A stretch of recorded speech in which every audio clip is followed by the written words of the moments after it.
It was a typical day, sunny with a light breeze, when Officer Daniels noticed a black man driving a sleek late-model sedan through a quiet suburban neighborhood. As he sat in his patrol car, parked at an intersection, something about the man caught his attention. Though there was nothing out of the ordinary, no traffic violations, no suspicious behavior. Still, an unconscious bias kicked in. The car was too nice, the driver seemed too confident, and Daniels's instinct, more guided by preconceived notions than actual facts, told him to follow the vehicle. The officer switched on his cruiser and began tailing the sedan. At first, the black man driving seemed unaware of the police car behind him. He stopped at every sign, signaled properly at every turn, and adhered to the speed limit without fail. Despite this, Officer Daniels became more convinced that something wasn't right. His mind raced with baseless assumptions. Maybe the car was stolen. Maybe the driver was involved in something illegal. The fact that this neighborhood was predominantly white only fueled his suspicion. In his view, the man behind the wheel didn't fit. After following the car for several minutes, the officer decided to make his move. He flicked on his lights, the familiar red and blue strobe that filled the rearview mirror of the unsuspecting driver. The sound of the police siren pierced the air, drawing attention from anyone nearby as the black man calmly pulled his car to the side of the road. The driver's demeanor remained collected, his hands resting on the wheel, a small sigh escaping his lips as he glanced into the mirror. He knew what this was about. He had been in this situation before. Though he had done nothing wrong, the man prepared himself for what was to come, like so many times before. Officer Daniels stepped out of his patrol car with an air of authority, adjusting his belt, which carried his firearm, radio, and handcuffs. He approached the vehicle with a confident swagger, his hand instinctively resting on the handle of his holstered weapon, not drawn, but present. To any onlooker, the scene would appear as just another routine traffic stop. But to the man sitting in the car, it was anything but routine. It was a familiar story, one he had lived through time and time again, being pulled over for the crime of driving while black. As the officer reached the driver's window, he tapped on it lightly. The window slid down, revealing the black man's calm yet composed face. His eyes met the officer's, though he knew better than to let any hint of frustration show. He had been taught to remain calm, collected, and compliant in situations like this. His parents had drilled into him the importance of showing no aggression, making no sudden movements, and giving no reason for the officer to escalate. A lesson passed down from generation to generation. "License and registration," Officer Daniels demanded, his tone neutral but firm, his eyes scrutinizing every inch of the driver. The man nodded, moving slowly and deliberately. "It's in the glove compartment. I'm going to reach for it now, okay?" he said, maintaining eye contact, his hands still resting on the steering wheel. The officer didn't respond immediately, his hand still hovering near his holster. After a brief pause, he gave a curt nod, allowing the man to proceed. As the man retrieved his documents, Officer Daniels scanned the car's interior, his gaze filled with suspicion. The black man noticed it too. He had seen this look many times before, the kind of look that implied guilt before innocence. The officer's mind was already made up. There was no scenario in which this man wasn't a threat in some way, or at least suspicious. Maybe he wasn't a criminal yet, but the officer seemed sure that if he dug deeper, he would find something. There's always something. The man handed over his license and registration with steady hands, maintaining his calm demeanor. Officer Daniels glanced at the documents briefly But rather than running them through the system right away, he decided to ask a few questions. "Where are you headed?" the officer asked, his tone casual but probing. The driver met the officer's gaze, though the question irritated him. He had every right to be driving, and his destination was no one's business, unless he was being accused of something. But now was not the time for defiance. "Just heading home," he replied simply. "Where's that?" Daniels pressed, even though the man's license likely contained the answer. "Not far from here," the man responded, refusing to elaborate. He knew that over-explaining or under-explaining both had the potential to provoke more questions, more suspicion.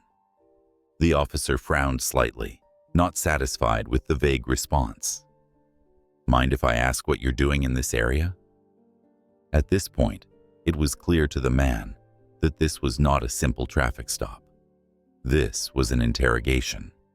His presence in a wealthy, predominantly white neighborhood was what had drawn the officer's attention, not any traffic violation or suspicious behavior. And now, no matter what answer he gave, it would only serve to fuel the officer's suspicion. But he had to be careful. Any sign of irritation or frustration could make things worse. "I'm not doing anything, just driving," the man answered, his voice still calm but firm. Officer Daniels felt a twinge of frustration. The man was being polite, but his answers weren't giving the officer what he was looking for. Some kind of mistake, a slip of the tongue, something that would justify turning this into more than a routine stop. The situation felt off to Daniels, but he couldn't quite put his finger on why. He could feel his assumptions pushing him toward action, toward escalation. He had pulled this man over, followed him based on nothing but a gut feeling, and now he needed to find a reason to justify it. The longer this went on without a valid reason, the more his authority seemed fragile. "Well, I'm going to run your information. Stay in the vehicle," Daniels said, finally stepping back toward his patrol car, clutching the driver's license and registration in his hand. As the officer walked away, the man remained seated, his mind racing, though his exterior remained composed. He had nothing to hide, yet he felt the familiar weight of suspicion pressing down on him. He knew where this could lead. He had seen videos of these situations going wrong. He had read the stories, heard the names of the victims. But today, he hoped, would not be one of those days. Back in his patrol car, Officer Daniels punched the man's information into his onboard computer, waiting for any kind of alert or red flag that might validate his decision to stop this vehicle. Seconds ticked by, and there was nothing. No outstanding warrants, no criminal record, not even a speeding ticket. The man was clean. But instead of letting it go, instead of acknowledging that this was just a routine stop, Daniels's frustration grew. Something wasn't right. His gut told him so. His mind raced for justification. And that's when he decided to escalate the situation. Officer Daniels sat in his cruiser, drumming his fingers on the steering wheel, growing increasingly irritated. The database had come up clean. No warrants, no criminal record, nothing to suggest the man he had pulled over was involved in anything illegal. Yet, he couldn't shake the feeling that something was off. It was as though his entire worldview demanded that this situation couldn't be as simple as it seemed. A nice car, a black man, in this neighborhood. There had to be more to it. He couldn't let it go. Not now. The officer glanced back at the man sitting in the car through his rearview mirror. The driver remained composed, his hands resting on the wheel, his posture relaxed, but alert. Daniels hated that calmness. It was as if the man knew that Daniels had no valid reason to be holding him there. That composure only fueled the officer's agitation. He had stopped this car based on instinct, on that gut feeling. But now he was backed into a corner, with nothing to show for it.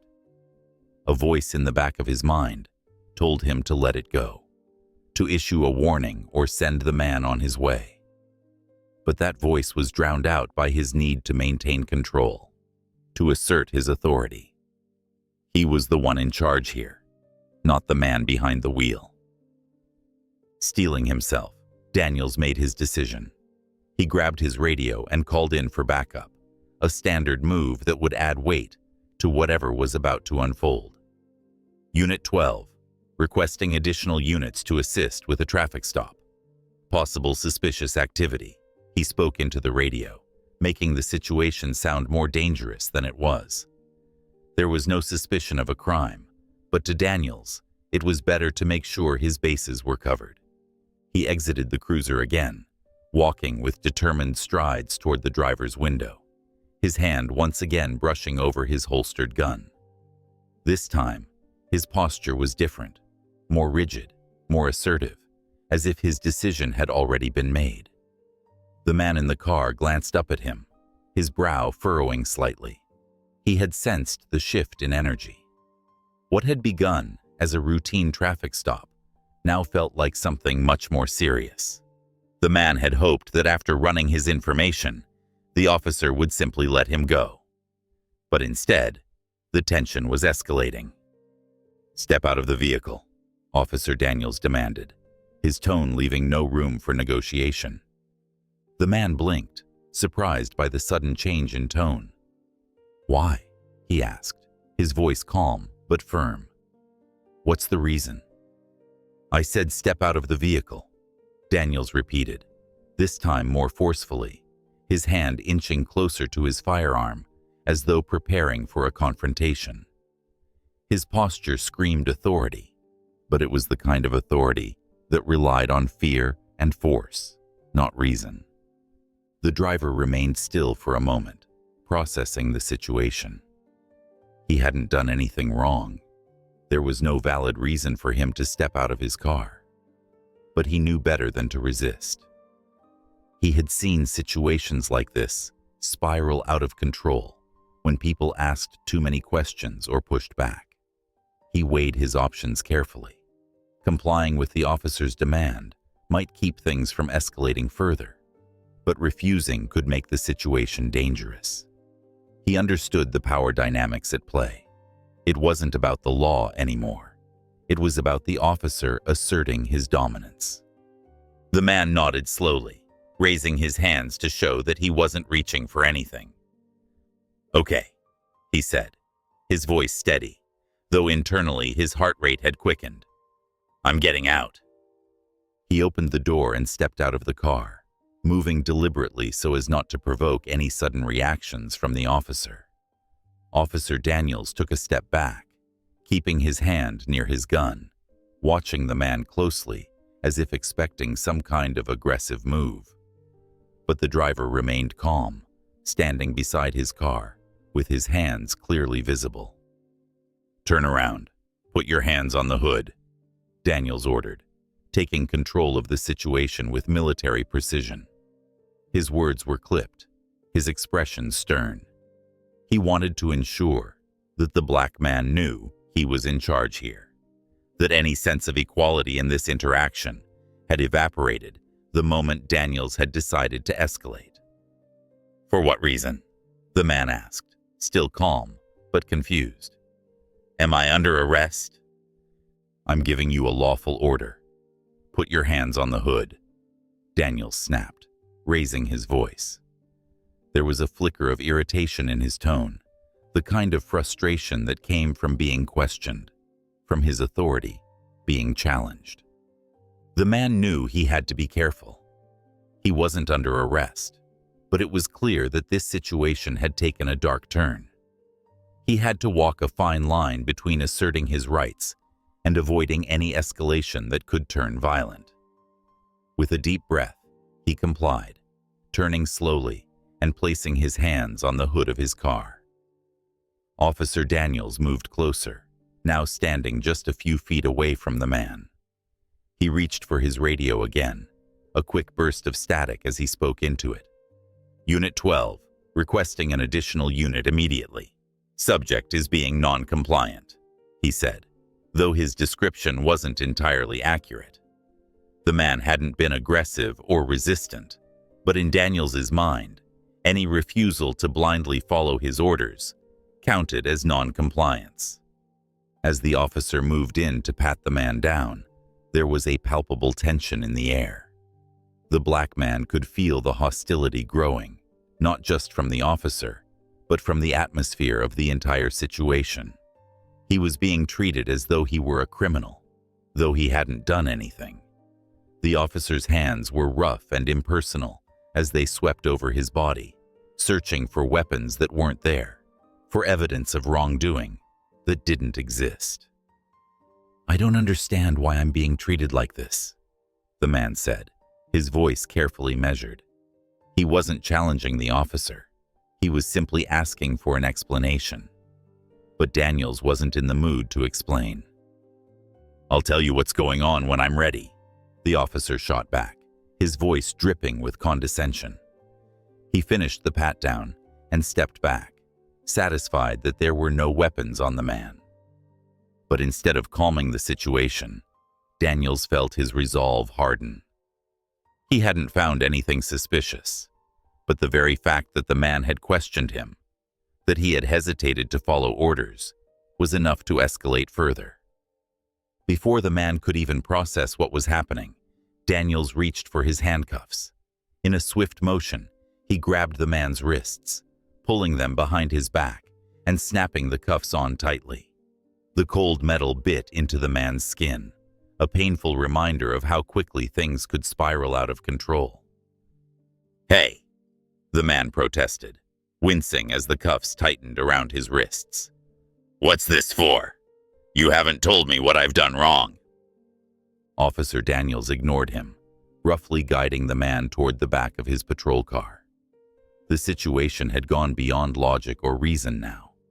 The officer wasn't looking for a lawful justification anymore.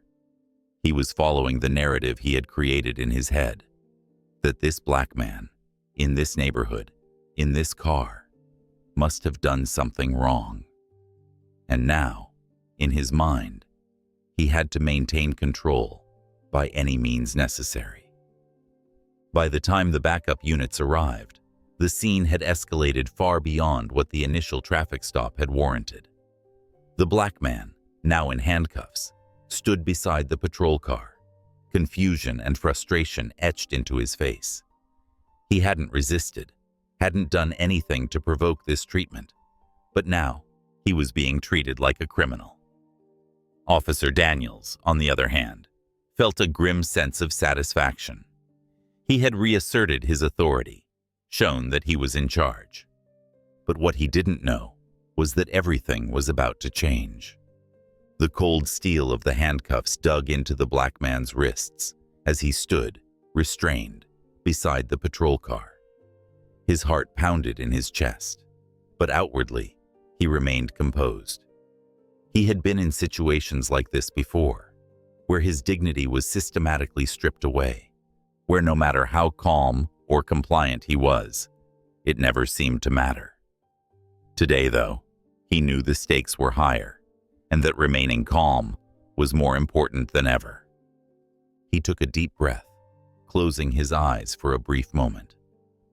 It wasn't fear that gripped him, but rather a familiar frustration, a deep, searing awareness of the injustice playing out before him. The officer still hadn't given him a reason for the arrest, still hadn't articulated any real suspicion beyond the vague justifications. He had complied with every demand, knowing that refusal would only escalate the situation further. Yet here he was, cuffed, treated like a criminal, with no explanation. Officer Daniels hovered nearby, radioing for updates from the backup units. His posture was tense, his expression hard. In his mind, he was fully justified in his actions. The man had hesitated, asked too many questions, and that was enough to validate his suspicion. But the black man knew this game too well. The officer wasn't just operating on a hunch. He was operating on a prejudice, an implicit belief that black men in this kind of neighborhood must be up to no good. "I need you to listen carefully," the man finally spoke, his voice steady despite the situation. "There's something you don't know." Daniels shot him a sharp look, his eyes narrowing. "I don't need to know anything else. You're under arrest for non-compliance and suspicion of illegal activity. I'll decide when you get to explain yourself." The driver held his gaze for a moment before letting out a calm breath. He knew that now was the time to speak up, to shift the narrative before things escalated beyond control. But he also understood that how he revealed his identity mattered. If he came across as defiant or superior, the officer would likely react with even more hostility. This situation had already spiraled out of control, and his next words could either diffuse it or ignite it further. "I'm trying to explain something that might change how you see this situation," he said carefully, maintaining eye contact, but making sure his tone was calm, not confrontational. "I'm not just some random guy you pulled over." Officer Daniels' eyes flicked with irritation. He hated when people tried to lecture him, especially those he viewed as suspects. "You're just another guy who thinks he's above the law. That's what you are," Daniels shot back. His voice was hard, his frustration clear. To him, this was just another person trying to talk their way out of trouble, to manipulate the situation. The man resisted the urge to let his frustration show. He knew that Daniel's authority, however misplaced, was fragile, and challenging it head-on wouldn't work. Instead, he took a different approach. "I understand how it looks," the man continued, choosing his words carefully. "But you're making a mistake, officer. I'm not resisting, and I'm not trying to cause trouble. What I'm trying to tell you is that I work in law enforcement." Officer Daniels paused for a moment, his brow furrowing. There was a brief flicker of uncertainty in his eyes, but he quickly masked it with his usual bravado. "Yeah, sure," he said sarcastically, dismissing the claim. "Everyone's got a story. What are you, a security guard or something?" The man allowed a slight smile to tug at the corner of his mouth, but it wasn't a smile of amusement. It was the smile of someone who knew that the situation was about to take a very different turn. He slowly shifted his stance, still keeping his hands in place, bound by the cuffs, but he raised his voice just enough to ensure Daniels heard him clearly. "No, officer. I'm a federal agent. I'm with the FBI." The words hung in the air like a sudden clap of thunder, cutting through the tension that had been building between them. For a moment, time seemed to stand still. Officer Daniels blinked, his mind struggling to process what he had just heard. FBI? No way. He had pulled this man over because he looked suspicious, because he didn't seem like he belonged in the neighborhood. The idea that the man in front of him, in handcuffs, was an FBI agent didn't just catch him off guard. It completely upended his understanding of the situation. Daniel's initial reaction was one of disbelief. "You expect me to believe that?" he said, though his voice had lost some of its previous authority. He sounded more uncertain now, as if the ground beneath him had suddenly shifted. He had been so sure of himself, so convinced that this was just another routine stop that had escalated for the right reasons. But this was something he hadn't anticipated. "I can prove it," the man said calmly. "There's a badge in my jacket pocket. Left side. You can check." The suggestion made Daniels hesitate. His hand hovered over his radio, but he didn't call in backup this time. Instead, he glanced at the man's jacket. Could it be true? Could he have really handcuffed a federal agent based on nothing more than a hunch, based on the color of his skin and the car he was driving? If this was true, it would be more than just a mistake. It would be a disaster. Still, Daniels wasn't ready to give up control so easily. He stepped closer, his eyes narrowing as he reached toward the man's jacket pocket, the tension in his body still palpable. "If you're lying, I swear you're only making this worse for yourself," Daniels muttered, though the confidence in his voice had wavered. His fingers fumbled inside the jacket pocket, searching for the proof he hoped wouldn't be there. And then, he felt it. A small, hard object. He pulled it out slowly, his breath catching in his throat as he looked down at the gleaming badge in his hand. The unmistakable insignia of the Federal Bureau of Investigation stared back at him, casting a cold, heavy weight over the situation. Daniels froze, his face draining of color. His pulse quickened as he realized the enormity of his mistake. This wasn't just some random traffic stop gone awry.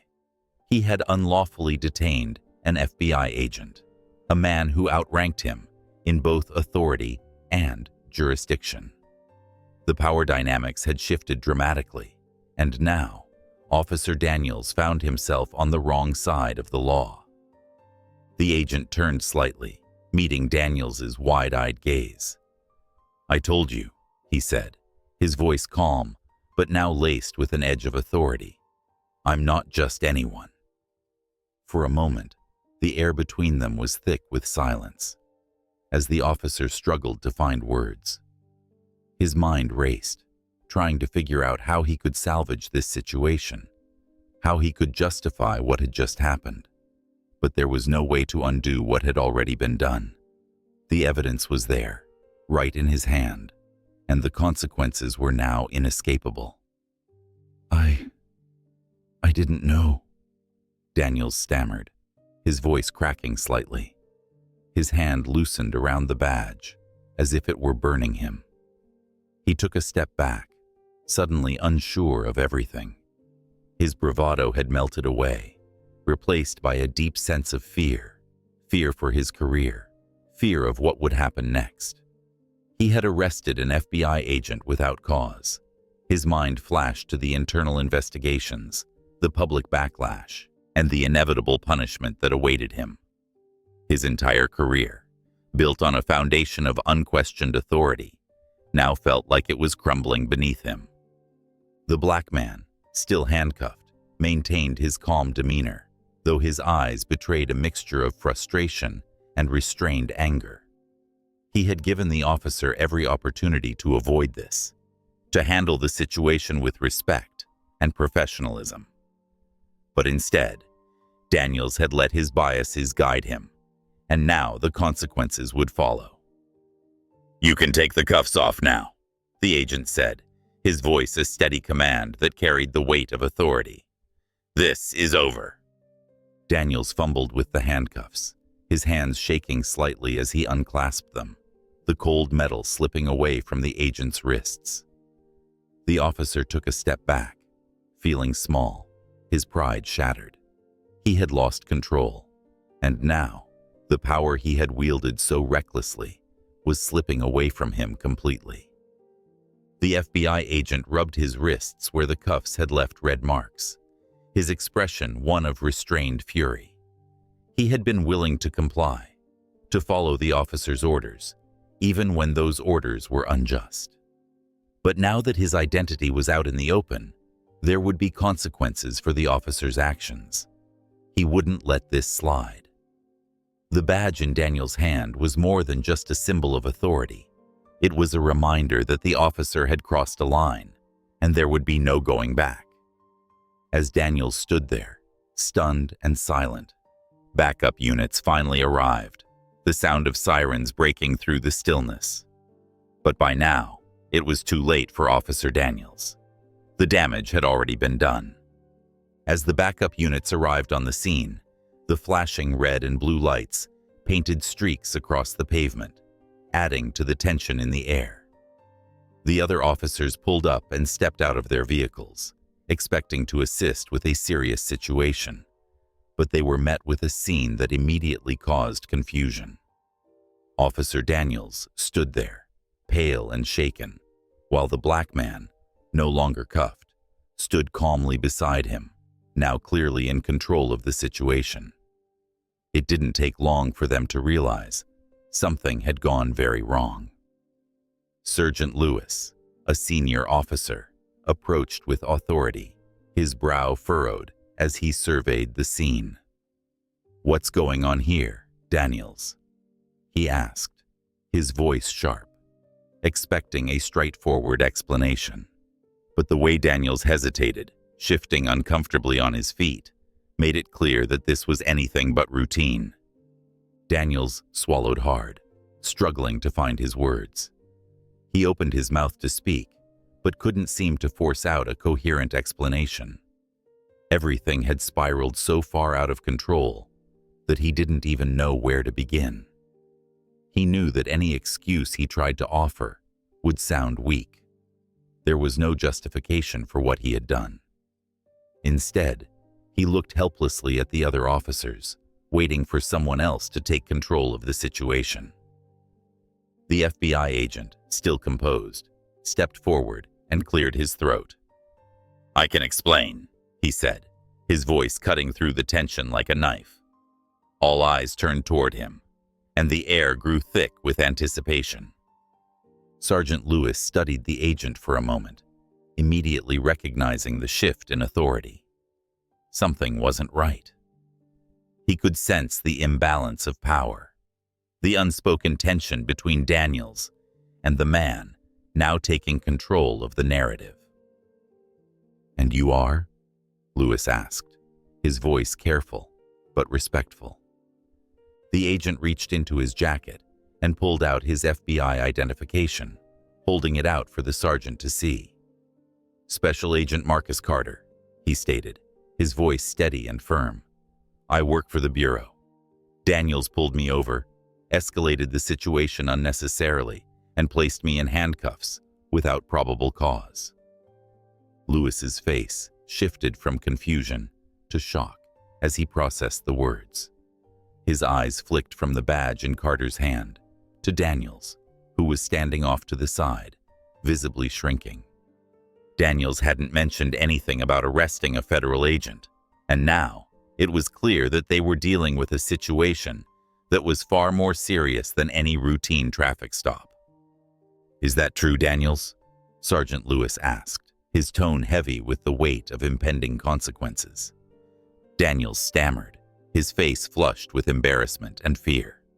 I didn't know he was FBI," he muttered, barely able to look Lewis in the eye. I had a feeling something was off. I thought—" "A feeling?" Agent Carter interrupted, his voice rising with a sharp edge. "That's what this was about? A feeling?" Sergeant Lewis held up a hand, signaling for everyone to stay calm, but it was clear that the situation had already reached a boiling point. The other officers were standing nearby, watching in uncomfortable silence as the truth of the encounter unfolded. They knew Daniels, knew how he operated, but none of them had expected something like this. Carter's composure was remarkable, given what had just happened. He took a step closer to Lewis, keeping his voice level but firm. "I was pulled over for no reason. I complied with everything he asked: license, registration, the works. But then it became clear that Daniels wasn't interested in a routine check. He escalated, demanded I step out of the car, and cuffed me without explaining why. I told him who I was, and he still went ahead and treated me like a suspect." Sergeant Lewis's expression grew darker as Carter laid out the details. He turned to Daniels, who was now practically cowering under the weight of the accusation. "Is this true?" Lewis asked again, though his tone suggested he already knew the answer. Daniels swallowed again, his throat dry. He hesitated. "I thought he was hiding something. And this neighborhood." His words trailed off, unable to justify the reasoning that had felt so justified in his mind just moments before. He had no real defense, and he knew it. "This neighborhood?" Carter repeated, his voice hardening. You mean a black man driving a nice car in this neighborhood? Daniels flinched. The unspoken accusation of racial profiling had now been dragged into the light, and there was no hiding from it. Carter wasn't yelling, wasn't making a scene, but his words hit with the force of a hammer. Sergeant Lewis turned back to Carter, his face tight with frustration. "Agent Carter, I assure you, we'll handle this," he said, his voice measured, but tense. He was trying to defuse the situation, but it was clear that the damage was already done. "Daniels, step back," Lewis ordered, his voice firm, leaving no room for argument. Daniels stepped away, his head hung low, his hands trembling slightly. The backup officers exchanged glances, unsure of how to proceed. They had never seen Daniels like this, so rattled, so exposed. It was obvious now that he had crossed a line, and there would be no simple way out of it. Carter, still calm, but clearly displeased, turned back to Lewis. "I'm not looking for a confrontation, Sergeant," he said, his voice steady. "But this can't go unaddressed. What happened here wasn't just a misunderstanding. Daniels escalated because he made assumptions based on who I am and what I look like. That's not just bad policing. It's dangerous." Lewis nodded slowly, his face grim. He understood the gravity of the situation, and more than that, he understood the implications for his department. An FBI agent had been wrongly detained, profiled, and treated with disrespect. There would be an investigation, and it would go far beyond Daniels. The entire department would be scrutinized. "Agent Carter," Lewis said after a pause, "I want to apologize on behalf of this department.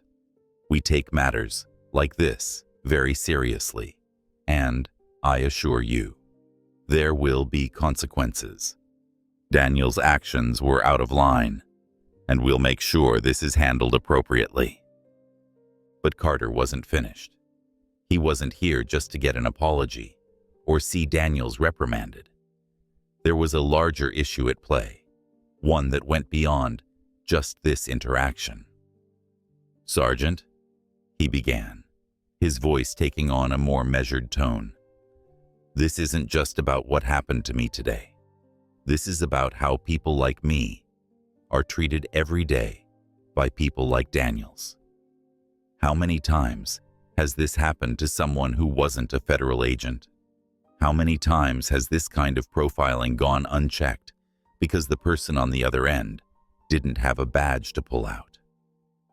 Lewis's face tightened, but he couldn't deny the truth in Carter's words. The systemic issue was undeniable. Carter's position of power had given him the ability to push back, to demand accountability. But he was right. What about the countless others who didn't have that same leverage? "You're right," Lewis admitted, his voice low. "There are issues we need to address, not just with this incident, but with the way we approach policing in general. It's something that needs to change." Carter nodded, satisfied that at least some acknowledgement was being made. But he knew words alone wouldn't be enough. "I'm going to file a formal report," Carter said, his voice decisive. "There will be an internal investigation, and this needs to be more than just a slap on the wrist for Daniels. This is about making sure this kind of behavior isn't tolerated anymore." Sergeant Lewis didn't argue. He knew that the FBI's involvement meant this would go far beyond the usual internal review. Daniels would be held accountable, and likely, so would others. The department's practices, its culture, would come under scrutiny, and that was exactly what was needed. Daniels, standing off to the side, seemed to shrink even further. His career was all but over, and he knew it. The power he had wielded so recklessly had been stripped away in an instant, leaving him vulnerable and exposed. He had built his career on a foundation of control, of authority. But now, he was powerless. The other officers stood silently, absorbing the gravity of the situation. Some of them had worked with Daniels for years, but now they saw him in a different light. The thin blue line, the unspoken code of loyalty among officers, suddenly felt much more fragile. They had witnessed firsthand what happens when that authority is abused, and they knew that things were about to change. As the scene finally began to de-escalate, Agent Carter turned to his car, ready to leave. But before he did, he looked back at Sergeant Lewis one last time. "Make sure this doesn't get swept under the rug," he said, his voice steady but filled with meaning. "Because if it does, I'll make sure it comes back 10 times worse." With that, Carter got into his vehicle, started the engine, and drove away, leaving the officers behind in the glow of their patrol cars, stunned and silent. The weight of what had just transpired hung heavy in the air, a stark reminder of the deep-rooted issues that had been brought to the surface.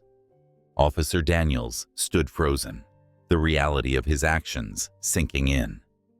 There was no way to undo what had happened, no way to go back to the moment when he could have chosen differently. Now, he was just another cop who had let his bias ruin everything. And in the coming days, he knew he would have to answer for it.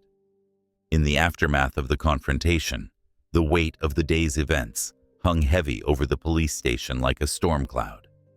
Word of what had happened during Officer Daniels's traffic stop had spread quickly through the department, and now the impending investigation loomed over everyone involved. The once routine hum of activity in the station was now overshadowed by a tension that no one could ignore. Officers whispered among themselves, unsure of how this would play out, and there was a palpable sense of unease in the air. Officer Daniels sat alone at his desk, his hands trembling as he stared blankly at the computer screen in front of him. His mind was racing, replaying the events of the traffic stop over and over. He couldn't escape the crushing realization that he had made an enormous mistake, a mistake that was going to cost him everything. The cold reality of his actions was sinking in, and he felt like he was drowning under the weight of his own guilt and fear. He had spent years on the force, working his way up from rookie cop to a respected officer. But now all of that felt meaningless. The respect he had earned from his fellow officers, the authority he had wielded, it was all slipping through his fingers. And it wasn't just his career that was in jeopardy. His reputation, his future, everything he had built was crumbling before his eyes. A sharp knock on the doorframe pulled Daniels out of his spiral. He looked up to see Captain Reynolds standing there, his face a mix of disappointment and anger. The captain was a veteran of the force, a man who commanded respect and maintained a strict code of professionalism. Daniels had always admired him, had tried to model himself after Reynolds in many ways, but now all that admiration seemed hollow. "Daniels," Reynolds said curtly, stepping into the room. His voice was laced with frustration. "We need to talk." Daniels nodded, swallowing hard as he stood up, his legs feeling weak beneath him. He could already tell that this wasn't going to be a conversation. It was going to be a reckoning. The captain gestured for Daniels to follow him, and they walked together down the narrow hallway toward the office at the back of the station. The walls felt like they were closing in on Daniels, each step heavier than the last. As they entered the captain's office, Reynolds shut the door behind them, ensuring they would have privacy. He motioned for Daniels to sit in the chair across from his desk. Reynolds took his seat behind the desk, his eyes fixed on Daniels, who sat stiffly, barely able to meet his gaze. The tension in the room was suffocating, and Daniels could feel the captain's anger simmering just below the surface. "I've been getting calls all morning," Reynolds began, his voice low but stern. "From the higher-ups, from the mayor's office, and from the bureau. They're all asking me the same thing. How did this happen? How did one of my officers, someone who I've trusted, end up arresting an FBI agent based on nothing but a hunch? Based on nothing but a bias? Daniels flinched at the word bias. It hit him like a punch to the gut. He had always prided himself on being a good cop, someone who upheld the law and treated people fairly. But now, his actions had exposed something darker, something he hadn't wanted to admit to himself. "I didn't know he was FBI," Daniels muttered, his voice weak. I thought there was something suspicious. I thought—" "You thought what, Daniels?" Reynolds snapped, his voice rising with frustration. "That a black man driving a nice car in a predominantly white neighborhood automatically meant he was up to no good? That's what this is really about, isn't it?" Daniels opened his mouth to protest, to defend himself, but the words wouldn't come. He had nothing to say. Deep down, he knew that Reynolds was right. He had let his prejudices cloud his judgment, and now he was paying the price. "You let your bias get the better of you," Reynolds continued, his voice cold. "And now, we're facing a federal investigation. Do you understand what that means for this department? For me? For every officer who works here?" Daniels lowered his head, the shame washing over him in waves. "I didn't mean for it to go this far," he said quietly. "I was just trying to do my job." "Your job?" Reynolds scoffed. "Your job is to protect and serve, not to harass people based on their skin color. You think this is just about you? You think this doesn't affect the rest of us? Do you know how hard we've worked to build trust in this community? And now, you've gone and set us back years with one reckless decision." Daniels felt his heart sink further into his chest. He had always thought of himself as someone who was good at his job, someone who made a difference in the community. But now, he realized that his actions had done the exact opposite. He had damaged the very thing he was supposed to protect. Reynolds leaned forward, his expression hardening. "This isn't just going away, Daniels. The FBI is launching a formal investigation into what happened, and you can bet they're not going to let this slide. There's going to be an inquiry, and once they dig into this, they're going to find that this wasn't an isolated incident. They're going to look at your record, your past stops, everything. And I guarantee, this won't be the first time you've let your bias affect your judgment." Daniels's stomach churned. He had thought about all the other stops he'd made, the countless interactions with people of color that he had dismissed as routine. At the time, he hadn't seen anything wrong with it. He had convinced himself that he was just doing his job, just following his instincts. But now, in the harsh light of day, he saw those moments for what they really were: evidence of a pattern of prejudice. "What happens next?" Daniels asked quietly, his voice barely above a whisper. He was afraid to hear the answer, but he had to know. He had to understand the full scope of the consequences that were coming for him. Reynolds sat back in his chair, folding his arms across his chest. "You're being suspended, effective immediately," he said, his tone blunt. "You'll be on leave without pay until the investigation is complete. After that, it's out of my hands. The Bureau and Internal Affairs will make their recommendations. But I'll tell you right now, Daniels, it's not looking good. You're facing serious disciplinary action, and it could very well lead to your termination." The words hit Daniels like a sledgehammer. Suspended without pay, an investigation that would likely end his career. His whole life was unraveling before his eyes, and there was nothing he could do to stop it. He had spent years building a career in law enforcement, but now it felt like it had all been for nothing. "There's more," Reynolds added, his voice growing even more serious. "Agent Carter, he's not letting this go. He's filed a formal complaint, not just against you, but against the entire department. This is going to turn into a much bigger issue, one that goes beyond just your actions. The community is going to hear about this, and once the media gets wind of it, we're going to be under a microscope. Daniels clenched his fists in his lap, feeling the anger and fear bubble up inside him. He had thought that maybe, just maybe, this could be contained, that he could weather the storm and come out on the other side. But now, it was clear that there was no escaping the fallout. "I know you didn't set out to do this," Reynolds said after a long pause, his voice softening slightly. "But intent doesn't matter right now. What matters is that your actions have consequences, and those consequences are going to affect a lot of people. This isn't just about you anymore." Daniels nodded, though the weight of the words felt unbearable. He had always believed that he was one of the good guys, that he was serving his community with honor. But now he saw that belief for what it really was, a comforting lie he had told himself to justify his actions. As he sat there, staring down at the floor, the enormity of his situation crashed down on him. His career was in ruins, his reputation was destroyed, and his future was uncertain. He had let his biases, his unchecked prejudices, lead him down a path that had ended in disgrace.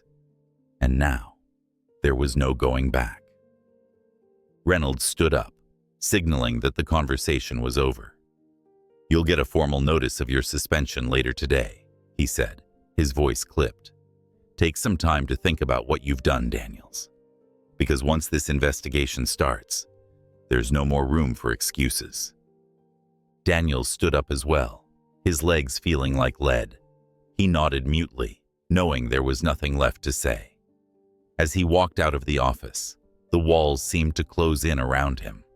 Every step felt heavier than the last, the reality of his situation pressing down on him like a crushing weight. The station was quiet as he made his way through the hallway. The other officers watched him from the corners of their eyes, their faces a mix of sympathy and judgment. They all knew what had happened, and they all knew what was coming. Daniels was no longer one of them. He was a cautionary tale, a reminder of how quickly things could go wrong. As Daniels walked out into the cool evening air, the weight of his actions settled on his shoulders. He had lost everything: his career, his reputation, and perhaps most painfully, his sense of who he was. There was no escaping the truth now. He had failed, and the consequences of that failure were just beginning to unfold. The weeks that followed the incident felt like an eternity for Officer Daniels. Suspended from duty, stripped of his badge, and isolated from the world that had once been his entire life, he found himself spiraling into a state of uncertainty and fear. His days were consumed by anxious thoughts about the investigation, the public outcry, and the potential ruin of his career. The walls of his modest apartment felt like they were closing in on him, a suffocating reminder of everything he had lost in a matter of moments. News of the incident had exploded in the media, and it didn't take long for the story to go viral. Headlines like, "Police officer arrests black FBI agent in racial profiling incident," flashed across every major news outlet. Social media was flooded with outrage, and Daniels found himself at the center of a firestorm that he never could have anticipated. People were calling for his resignation, demanding accountability, not just from him, but from the entire police department.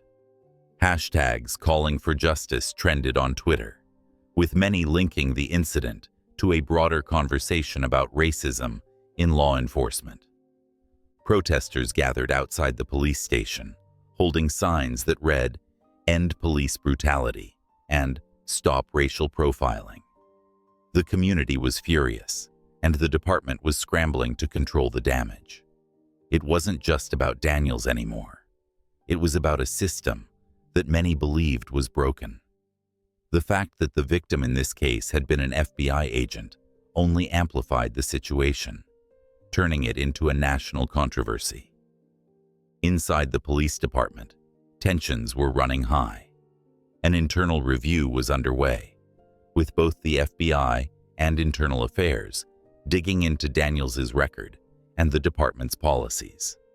Officers were interviewed, their practices scrutinized, and every stop Daniels had made in his career was being combed through with a fine-tooth comb. The department was under siege, and Daniels knew that whatever happened next, it wouldn't end well for him. Sitting in his living room one afternoon, Daniels found himself staring blankly at the television. The news was on, and there, splashed across the screen, was his own face, captured in a mugshot-style image alongside headlines that dissected every aspect of the case. His stomach churned as he listened to the reporters dissecting the incident, analyzing what had happened, and speculating about the investigation's outcome. He had become the face of everything wrong with policing in America, a symbol of the very biases and systemic issues that he had never fully understood until it was too late. His phone buzzed on the coffee table, pulling him from his thoughts. He glanced at the screen, seeing that it was a call from his lawyer. With a deep breath, he picked it up, dreading whatever news was about to come. "Daniels, we need to talk." The lawyer's voice came through the line, tense and serious. "What's going on?" Daniels asked, his voice hollow, as if he was already bracing for the worst. "The investigation is wrapping up," the lawyer said, "and it's not looking good. The Bureau is pushing hard for disciplinary action, and Internal Affairs has found a pattern in your stops, specifically a disproportionate number of them involving Black and minority drivers. They're calling it racial profiling." Daniels felt a cold sweat break out across his forehead.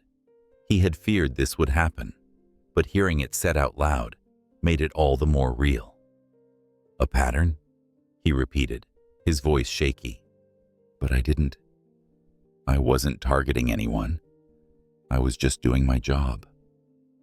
"You may not have thought you were targeting anyone," the lawyer said, his tone firm but not unkind. "But the data doesn't lie. The numbers show a clear bias, whether you intended it or not, and that's all they need to make their case." Daniels fell silent, the weight of the words settling over him like a dark cloud. He had always believed that his instincts were sound, that he was simply following the protocols he had been trained to follow. But now, it seemed that those very instincts, the ones he had trusted for so long, had betrayed him. He had allowed his biases, whether conscious or not, to guide his decisions, and now it was all coming back to haunt him. "The department is trying to mitigate the fallout," the lawyer continued. "They want to show that they're taking this seriously, so they're considering offering you the option to resign quietly. No charges, but your career in law enforcement would be over." Daniels felt his heart plummet. Resign quietly. That was the best-case scenario? The thought of leaving the force, of walking away from the only career he had ever known, filled him with a sense of dread and despair. But what other choice did he have? If he fought it, if he tried to hold on, the investigation could drag on for months, maybe even years, and the outcome would likely be the same, except with even more public humiliation. "And if I don't resign?" Daniels asked, his voice barely above a whisper. The lawyer sighed. "If you don't resign, they'll likely push for termination, and there's a good chance this could turn into a civil rights lawsuit. The FBI isn't going to let this go. The agent you arrested, Carter, has made it clear that he wants accountability. If this goes to court, it could get ugly, and not just for you. The department will be dragged through the mud, and they'll fight back. It could end in a drawn-out legal battle that you're not going to win." Daniels closed his eyes, his mind spinning. Everything was crashing down around him, and there was no way out. His reputation, his career, his future. They were all slipping away, and there was nothing he could do to stop it. "Think about it," the lawyer said. "I know it's not what you want to hear, but this might be your best option. A quiet resignation, no charges, and you can move on. Maybe not in law enforcement, but at least you won't have a criminal record hanging over your head." Daniels didn't respond right away. He couldn't. The reality of his situation was too much to process all at once. The lawyer's words felt distant, as though they were coming from some far-off place that he couldn't quite reach. All he could do was sit there, numb and defeated. "I'll think about it," Daniels finally said, though his voice lacked any conviction. He ended the call, dropping the phone onto the couch beside him, and leaned forward, burying his face in his hands. What had he become? How had he gone from being a respected officer of the law to the center of a national scandal? It all felt surreal, like a nightmare that he couldn't wake up from. But this was no dream. This was real, and he had no one to blame but himself. Days turned into weeks, and the pressure from the investigation only grew. Every day, new details emerged in the media, fueling the firestorm of public outrage. Daniels couldn't leave his apartment without feeling the weight of the world on his shoulders, knowing that people were looking at him, judging him, hating him. He became a pariah in his own community, someone who had once been seen as a protector, but was now reviled as a symbol of everything that was wrong with the system. He thought about Agent Carter often. He replayed their encounter over and over in his mind, wondering how things could have gone so wrong. Carter had been calm, collected, and in control, even when Daniels had been at his most aggressive. He had handled the situation with dignity, while Daniels had let his fear and bias take over. In the end, Carter had been everything that Daniels wasn't: professional, measured, and just. As the investigation neared its conclusion, Daniels received one final call from his lawyer. The department was offering him a deal: resign or face formal termination. There would be no charges if he resigned, but his career in law enforcement would be over, with no chance of a future in the field. Daniels sat with the offer for days, knowing that he had no other choice. Resigning quietly was his only way out, his only chance to avoid the complete destruction of his life. But even as he made the decision, it felt like a hollow victory. He wasn't walking away on his own terms. He was being forced out, pushed to the sidelines, discarded like a broken tool. The day he signed the resignation papers was one of the darkest days of his life. He handed in his badge, the same badge he had once worn with pride, and felt the weight of finality press down on him. It was over. Everything he had worked for was gone. As he walked out of the police station for the last time, Daniels couldn't help but think about all the people he had stopped, all the times he had let his biases influence his actions. He had been blind to it then, convinced that he was just doing his job. But now, standing on the other side of it all, he could see the truth. He had been part of the problem, part of a system that treated people differently based on the color of their skin. In the end, it wasn't just about one mistake. It was about a lifetime of choices, a lifetime of failing to see the world as it truly was. And now, he was paying the price.